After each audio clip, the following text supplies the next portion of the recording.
وزير كحيانك قرشينتا maalgashiga iyo horumarinta dhaqaalaha dawladda federaalka Soomaaliya Jamaal Maxamed Xasan oo weheliye wasiir ku-xigeenka amniga Soomaaliya Cabdinaasir Saciid Muuse ayaa ka soo degay garoonka diyaaradaha magaalada Garowe waxaana wafdiga wasiirka ku soo dhaweeyay gudaha garoonka diyaaradaha ee Kanoko wasiirka qorsheynta iyo xiriirka caalamiga ee Puntland mas'uuliyiin kala duwan oo ka socotay wasaaradaha iyo laamaha maamulka iyo qaybaha kala duwan ee bulshada oo qayb ka ahaa soo dhaweynta wasiirkan iyadoona wafdiga wasiirka loo soo galbiyay gudaha magaalada Garowe caasimadda Puntland wasiirka qorsheynta iyo xiriirka caalamiga ee Puntland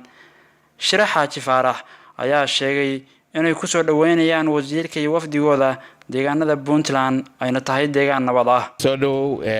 waxa timi gurigaagii aad baa lagu sugayay waxaana runtii mahad balaaran u celinayna runtii dadka halkan jooga oo qaybaha bulshada kala duwan oo ah dawladda qaybaheedii kala duwanaa iyo shacabka reer Puntland oo muddo ku sugayay waxaan u maranayaa intii dawladda federaalka ku soo biirtay waa markii ugu horeeyay markii horena safiirkii ummadda Soomaaliyeed baa ahayd Nairobi aad baa lagu sugayay wasiirka waxa tahay qayb Puntland waa nabad wax fiican baa ka soo horumar balaaran baa ka socda nabad baan haysanaa saad u arkaysay hoteelada quruxda dalka ka muuqato waad u jeedaa waxaan u maleeyaa inta noo dhiman adaa noogu daraya maadaama aanu wax badan ku tuumayna daatiin dawladda federaalka soo dhawow baan ku leeyahay aad iyo aad baan ku soo dhaweynay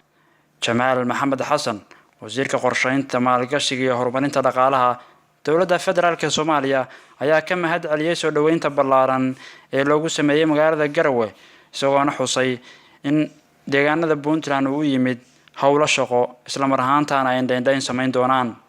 dhammaan dawladda Puntland wasiirada qorsheynta amniga iyo dhammaan wasiirka waxbarashada wasiir ku-xigeenka deegaanka iyo dhammaan wasiirada oo dhan aad iyo aad u mahadsan yihiin aqaasha salaadiinta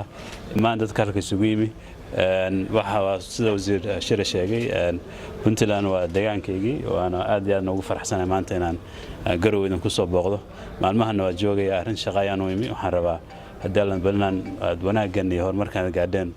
aanu fiirino wixii aan ku kordhin karnaa ku kordhino hadaan mana waa wada joogno maalmahan waana sarki doonaa dhamaantiin Yuusuf Maxamed Maxamuud warbaahinta qaranka Soomaaliyeed magaalada Garowe